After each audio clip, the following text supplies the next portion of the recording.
The sunscreen was already in his hand when he turned and caught me. Not a glance, a full, guilty stare, the kind you can't take back. "You must be the new tenant," he said. Then, before I could invent a reason to be looking, "Could you get my back?" I'd been in the duplex 4 days. 4 days of taping cardboard over the windows at night. 4 days of parking my car 2 streets over, out of a habit I couldn't explain to anyone who hadn't lived my last 3 years. And here was the man from the other half of the house, stretched out on a beach towel in his own backyard at 10 in the morning on a Tuesday, holding out a bottle of Spef 50 like it was the most normal thing in the world to hand a stranger. I should have said no. I say no to almost everything now. It's the only muscle I've built.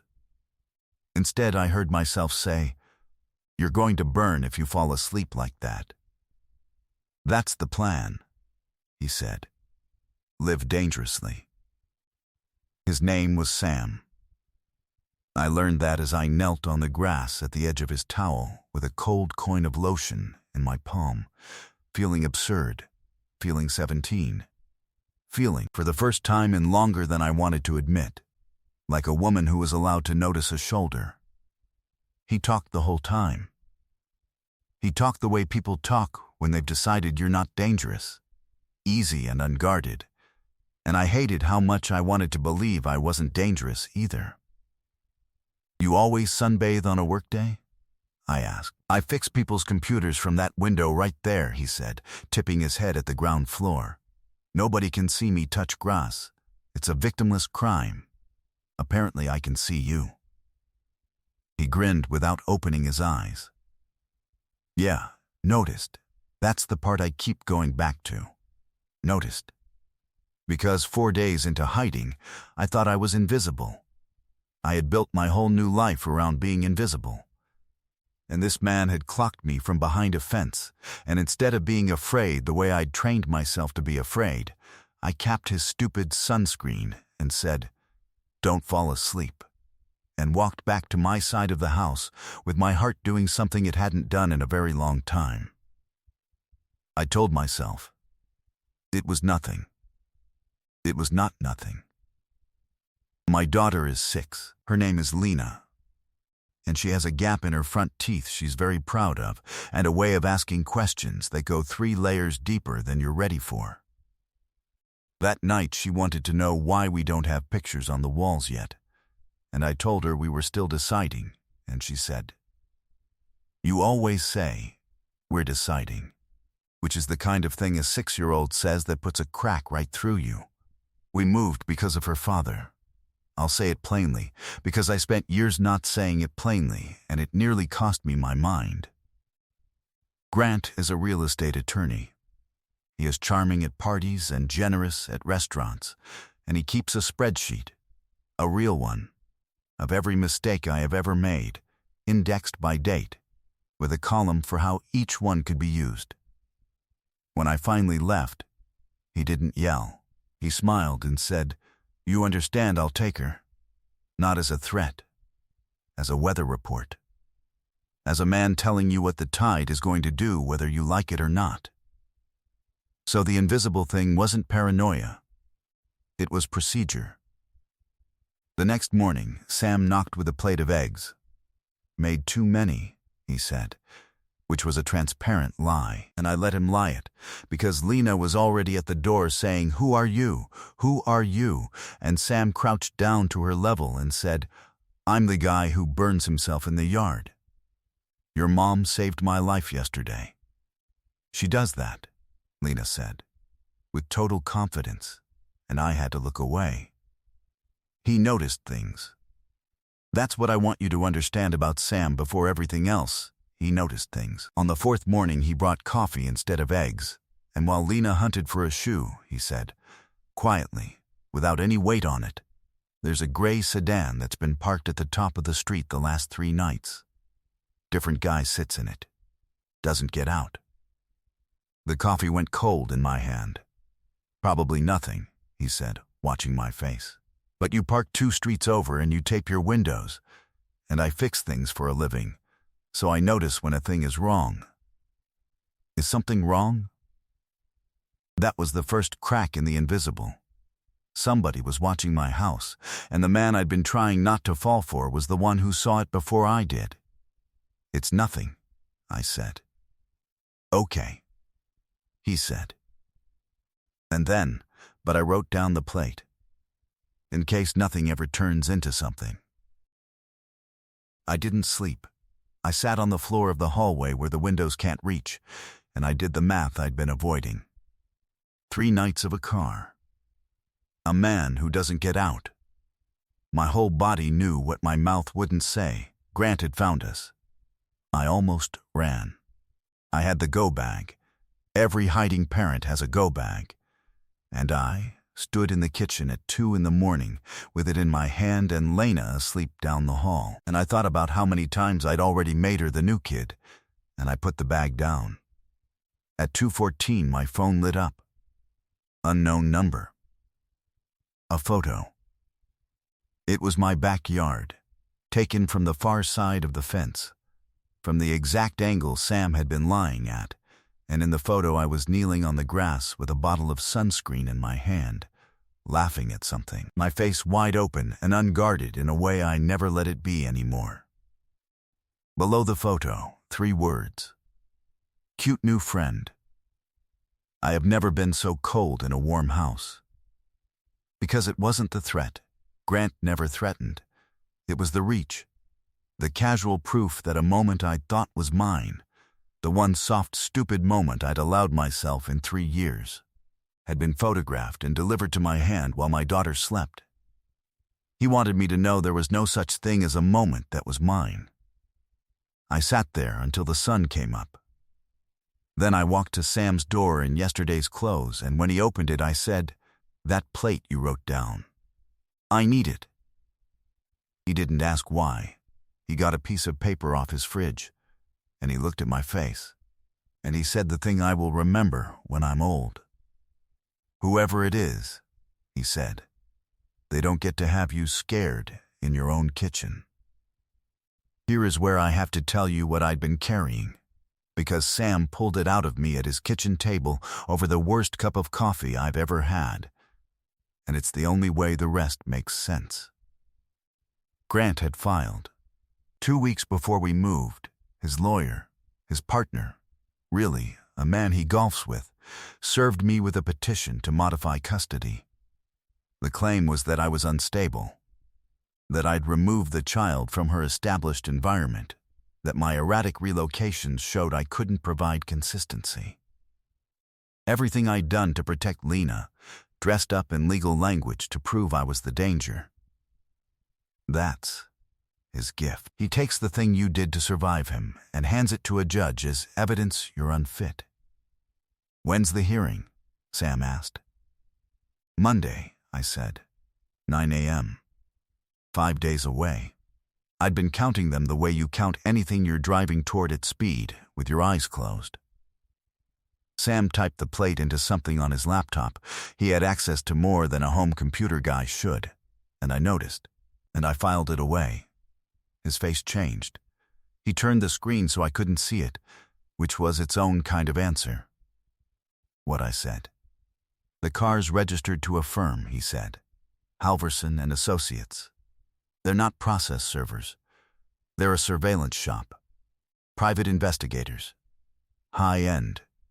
The kind you hire when you've got money and you want a paper trail on somebody." Grant hired them. Grant hired them, Sam agreed. "And Mara? A surveillance firm 3 nights on your street, 5 days before a custody hearing?" "They're not lost. They're building a file to take your kid. I want to describe what that does to a body. It's not fear, exactly. Fear is fast. This was slow, a cold flood coming up from the floor, because it meant the photo of me laughing in the grass wasn't just cruelty. It was Exhibit C. Every soft moment I let myself have, Grant would photograph and hand to a judge as proof I was more interested in a man than in my child. The sunbathing, the eggs, the coffee on my porch. All of it, from the outside with the meanest possible caption, was ammunition. I have to stop talking to you, I said, standing up so fast the chair scraped. Don't you see?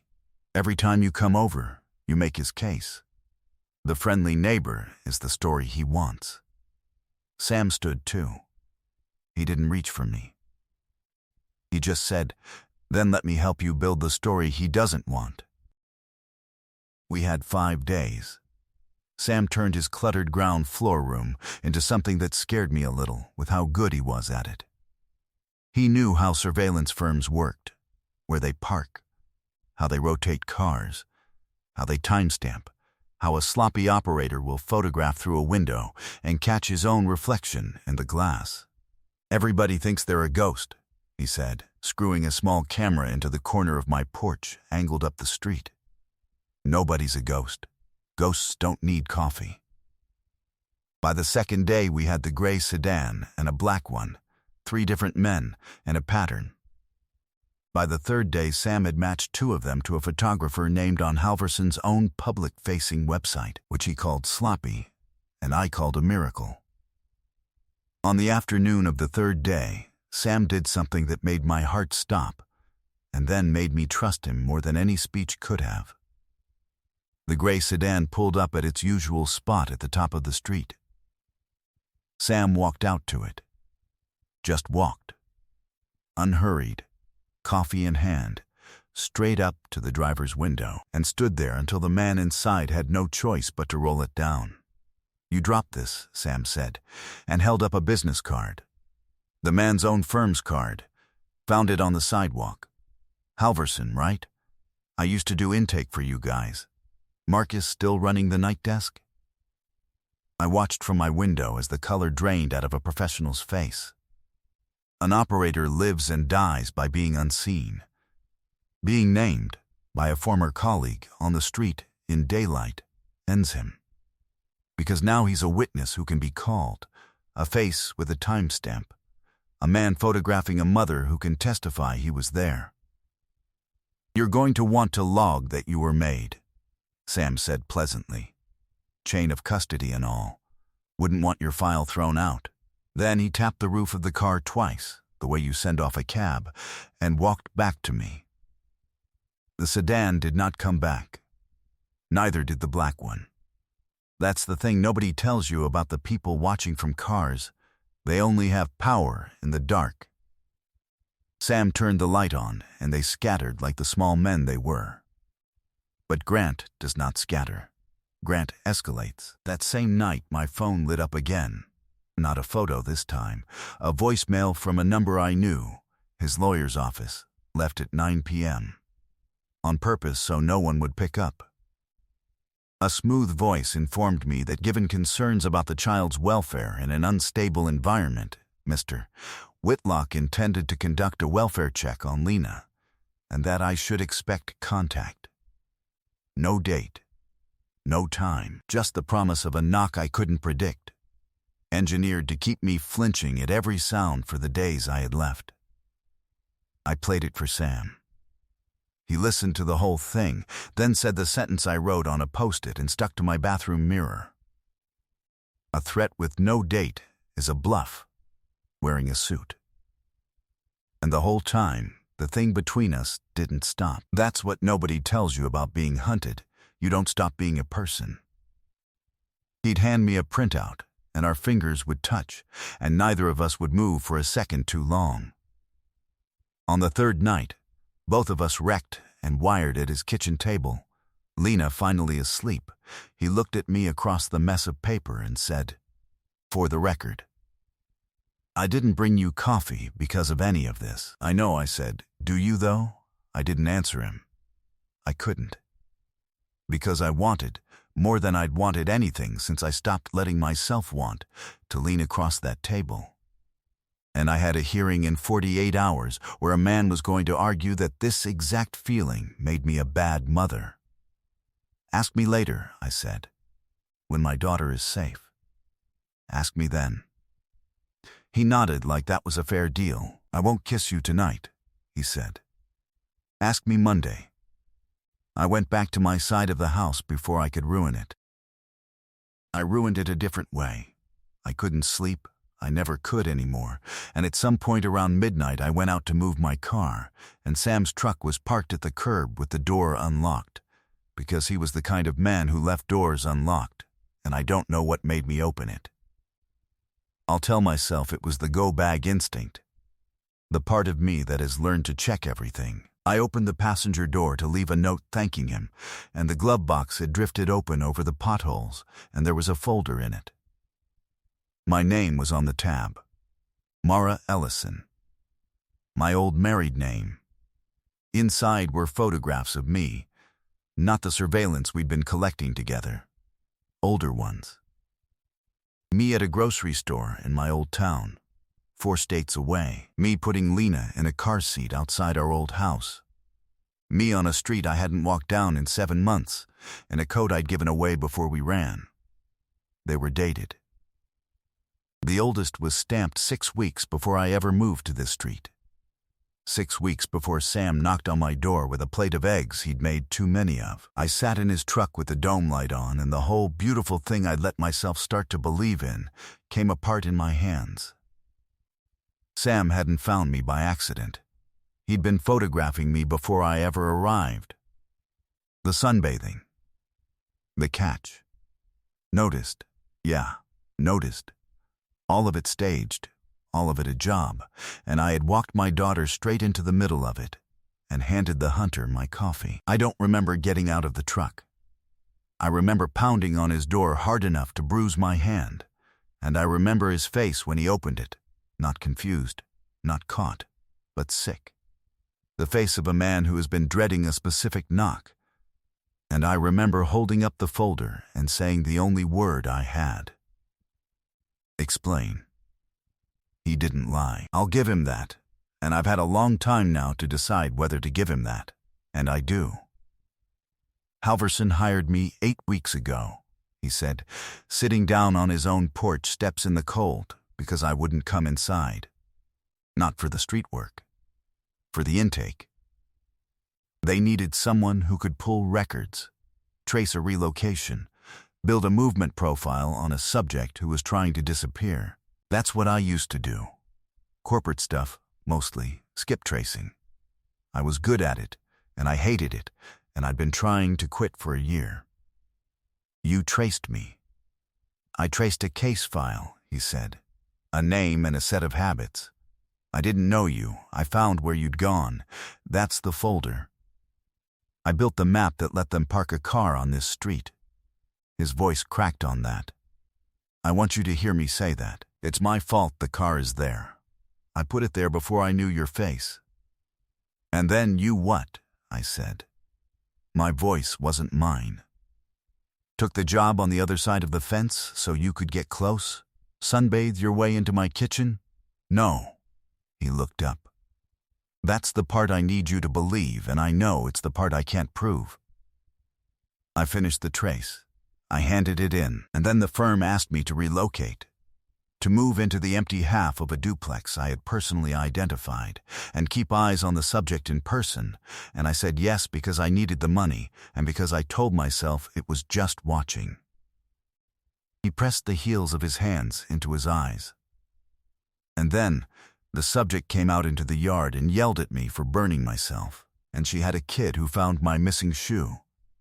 And I sat in that grass with sunscreen on my back, and I understood exactly what I had done for a living, in a way I never let myself understand it before. I quit that morning. In my head. I've been on their payroll and working against them for a week and a half. I didn't believe him. Not right then. Belief is not something you can do on command, in the middle of the worst night of your life. Prove it, I said. So he went inside and came back with a hard drive. Here is what was on the drive. And here is where Grant stopped being a man who was going to win. Sam hadn't just refused to hand over the photos of me and Lena.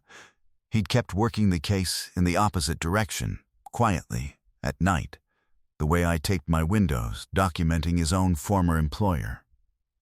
Because a surveillance firm that will trace a woman fleeing an abusive marriage will cut corners. And cut corners leave a trail, and Sam had spent his adult life learning how to read that trail. Halverson's file on me included my medical records. My actual medical records, a therapist's intake notes from 4 years ago, when I first started trying to understand what was happening in my marriage. Notes that were sealed, notes that no investigator can legally obtain, and that no attorney can legally use. They could only have been pulled by someone who broke the law to pull them. "Grant's a real estate attorney," Sam said. "He doesn't have subpoena power over a therapist's sealed notes. Nobody does, not for a custody modification, not without a court order he never got. Somebody at Halverson bought them, or hacked them, or leaned on somebody. And the second those notes show up in his petition Monday, and they will, that whole petition is built on, she's unstable. They have to use them. He's not introducing evidence. He's introducing a felony. His own." I stared at the screen. The intake notes, my handwriting even, on the patient form, the most private, frightened thing I had ever done, sitting in a stranger's file, time-stamped, provably obtained after the law says it couldn't be. "He falsified the timeline too," Sam said, scrolling. "His petition says says the unstable relocation started this year. The file shows Halverson had a fix on you 6 months before he claims the instability began. He backdated your desperation to make it look like a pattern instead of an escape. It's all here. The dates don't lie even when he does." I put my hand over my mouth. For 3 years I had been the one with the spreadsheet used against me, the one whose every survival reflex became evidence. And in one hard drive, the whole machine reversed. Grant had reached too far. He'd hired people who broke the law to build the case that I was the dangerous one, and the man he trusted to build it had been sitting in my backyard, falling in love with the target and saving every receipt. "Why?" I said. "Why did you keep it? Before you even knew if I'd ever forgive you?" Sam looked at me for a long moment. "Because somebody was going to take a little girl from her mother with stolen paper," he said. "And I helped find the mother. And I was not going to be able to live inside my own head if I didn't at least make it cost them something. That was the night I stopped hiding and started fighting. Not because I trusted him yet. Because for the first time I had something in my hands heavier than my fear." The bluff wearing a suit came due the next morning. I was at Sam's table with the hard drive when my phone rang, and the screen said Bright Beginnings, Lena's little school, the one I'd enrolled her in under my maiden name, paying cash, telling myself no one could trace it. The director's voice was careful in the way people are careful when they're already handling something. "Miss Ellison, there's a gentleman here who says he's Lena's father. He has a court document. He's asking to sign her out."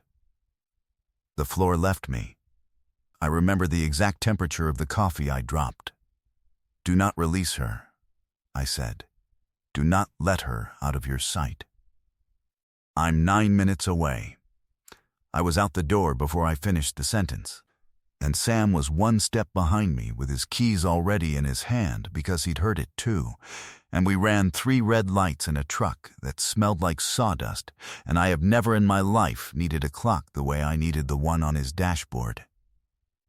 Grant was in the lobby when we came through the door.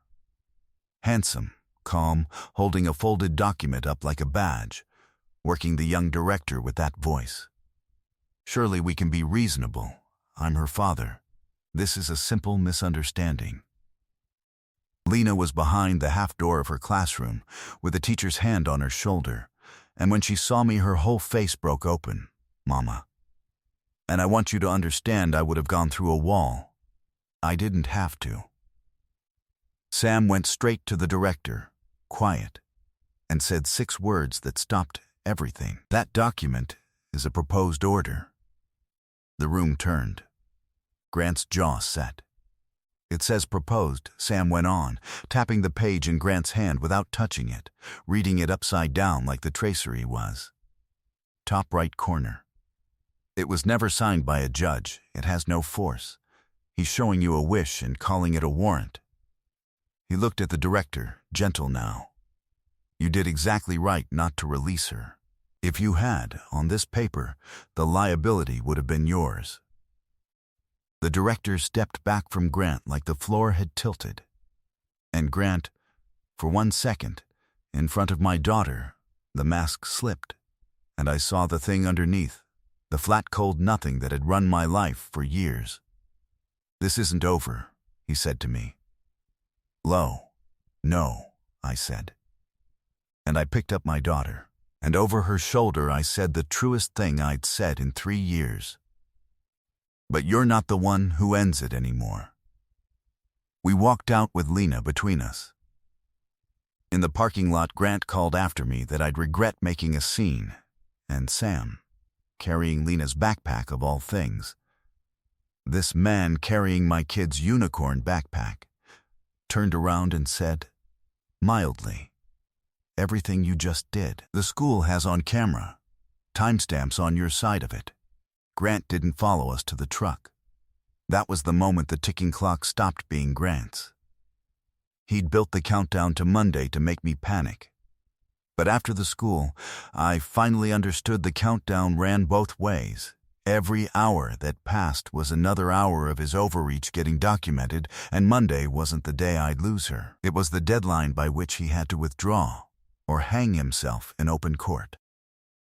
Sunday. 1 day out. We didn't sleep, either of us, on our separate sides of the wall. We built a binder. Sam is a builder of binders, it turns out, the way some men are builders of decks, and in it went the whole architecture of Grant's overreach. The plate traces, the photographer's own website, the chain of custody on the medical records that couldn't survive daylight, the backdated timeline in Grant's own filing, next to the real dates from the file it was supposedly based on. Around noon, Sam did the thing that closed the loop. He pulled up the cute new friend photo, the one that had been texted to me at 2 a.m., the one that had turned my own backyard into a crime scene, and he stripped the file down to its bones. Metadata, the invisible tag baked into every photo, the camera, the timestamp, and, because the operator had been sloppy again, the device it had been transferred through. It matched Halverson's equipment, and the text itself had come from a number that traced back 3 hops, resolved to a burner bought on Grant's own firm credit card. "He touched it," Sam said quietly, turning the screen to me. "He didn't just hire this. He sent it, with his own hand, from a phone he paid for at 2 in the morning. That's not a client keeping his distance. That's a man who couldn't resist letting you know he was watching." He sat back. And it's the difference between plausible deniability and a signature. Lena wandered in around then, dragging her blanket, and climbed into Sam's lap like she'd been doing it her whole life, and looked at the wall of papers and said, "Is this a puzzle?" And Sam said, "Yeah, kid, almost done." And she said, "You always finish puzzles?" And he said, "This one I do." And I had to go stand in the kitchen for a minute. And we did one more thing. The thing that mattered most. The thing I want you to hear if you take nothing else from this. We did not plan an ambush. We did not plan to humiliate him in a courtroom, satisfying as I dreamed it. Sam said, "You don't win this by surprising him. He's a lawyer. He turns surprise into a mistrial and you're back here in 6 months. You win this by making sure he knows, before he walks in, that you know, and letting him decide whether to file a felony in open court." So on Sunday night, we sent Grant one email. It contained 1 page. Not the whole binder, 1 page. The chain of custody page, the one that proved the sealed notes in his petition could only have come from someone who broke the law. Under it, 1 line. "Withdraw the petition by 9 a.m. or the rest of this goes to the judge, the bar, and the DA at 9:01. Then, we waited. He didn't answer the email. Instead, at 11 that night, in the rain that had been coming all day, headlights swept across my taped windows, and a car door slammed, and Grant was on my porch, soaked, pounding on my door with the flat of his hand, and every cell in my body that had spent 3 years learning to be small tried to make me small again. Lena was asleep. That's the only reason I opened the door, to keep the noise from reaching her. I opened it on the chain. "You think you're clever," Grant said. Water ran off his jaw. He was still handsome. He would always be handsome. That was part of the horror. "You think Summit Boy and a stolen folder, not stolen," I said. "Yours, everything on that page is yours. You have no idea what you've started. And here is the moment. Here is the whole thing." I unlatched the chain. I don't fully know why. Maybe because a locked door still lets a man believe he's the one deciding whether it opens. I opened it all the way, and I stepped out onto my own porch into the rain with him, and for the first time in 3 years I stood at my full height in front of my ex-husband, and I was not small. "I know exactly what I started," I said. Behind me, Sam's door opened. He didn't come out swinging. He came out with a mug of coffee, actually, and leaned in his own doorway like a man watching weather, and said mildly, "Everything okay out here?"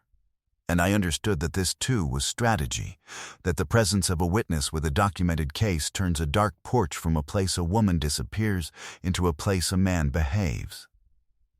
Grant looked at Sam. Sam raised the mug half an inch, the smallest possible salute. "The photographer's name is on Halverson's own website," Sam said, still mild.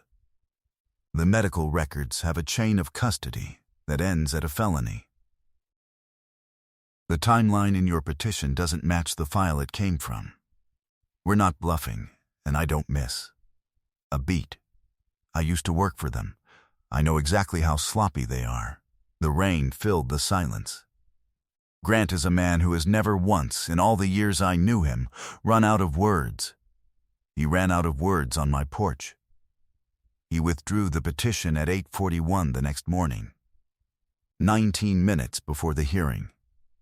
His golf partner lawyer filed a one-line notice of voluntary dismissal, and neither of them ever explained it to the court. Because the explanation was a crime, and a man like Grant will always choose his own skin over his own victory. That was the thing I finally understood about him, standing in a courthouse hallway holding my daughter's hand while the case that had eaten 3 years of my sleep simply evaporated. He never loved winning Lena. He loved not losing. And the moment losing me stopped being free, the moment it came with a bar complaint and a DAS number attached, the tide he'd promised me simply, quietly, went back out. I didn't feel triumphant. I want to be honest about that, because the movies lie about this part. I felt like someone who'd been holding her breath underwater for 3 years and had finally been allowed to surface, and the first thing you do when you surface isn't cheer. It's shake. Lena wanted pancakes. We got pancakes. She asked why I was crying into the syrup, and I told her they were happy tears, which was true. And she accepted it the way she accepts most things, with a shrug and a request for more butter. That night I knocked on the other half of the house. Sam opened the door and didn't say anything clever, which for Sam was its own kind of confession. We stood there, the wall we'd built binders against now just a wall. The surveillance camera he'd screwed into my porch still pointed up an empty street. "You told me to ask you Monday," he said finally. "It's Monday." I thought about the folder in his glove box. I thought about the fact that he had traced me, that the car on my street existed because of a map he drew before he knew my name. I have decided, in all the time since, that this is not a thing I have to pretend away. He is the reason they found me. he is also the reason they lost. People are allowed to be the whole of what they are, and love is not the erasing of the worst thing someone did. It's the choosing of them anyway, with the worst thing sitting in the room, named, on the table, refused a hiding place. You built the map that found me, I said. I did. And then you spent every night of your own life making sure it couldn't be used. I did that too. I stepped over the threshold I'd been afraid of since the morning he burned in the grass. Then ask me, I said. He didn't. He just looked at me for a long, quiet moment. The rain finally stopped, the whole street silent. And instead of asking, he said the thing that undid me completely. 4 words, soft enough that I felt them more than heard them. You're not invisible anymore. I kissed him on his own doorstep. Somewhere behind us, a porch camera recorded absolutely nothing worth watching. A woman who'd stopped hiding, a man who'd stopped running, and an empty street where the cars didn't come anymore. I keep the folder, the one from his glove box, with my old married name on the tab. Sam wanted to burn it, and I wouldn't let him. It sits in a drawer next to Lena's report cards, and every so often I take it out and look at those pictures of a woman in a coat she gave away, putting a child into a car, not knowing she was being watched, not knowing the man drawing the map would one day stand between her and the tide. I don't keep it to remember the fear. I keep it to remember that the person who was sent to find me was the one who finally saw me, and that I almost never opened the door. So let me ask you 2 things before you go. If you were her, standing on that porch in the rain, finally at your full height in front of the person who spent years making you small, would you have unlatched the chain and stepped outside, or would you have kept the door between you? And here's the one I really want you to sit with, the one I'm still sitting with. Who was the person in your life who quietly saw the thing you were hiding, before you were ready to be seen, before you'd earned the right to trust them, and did you ever let them all the way in? Or did you leave them standing on the other side of a door you're still deciding whether to open? Tell me about them in the comments. Tell me their name. I read every one.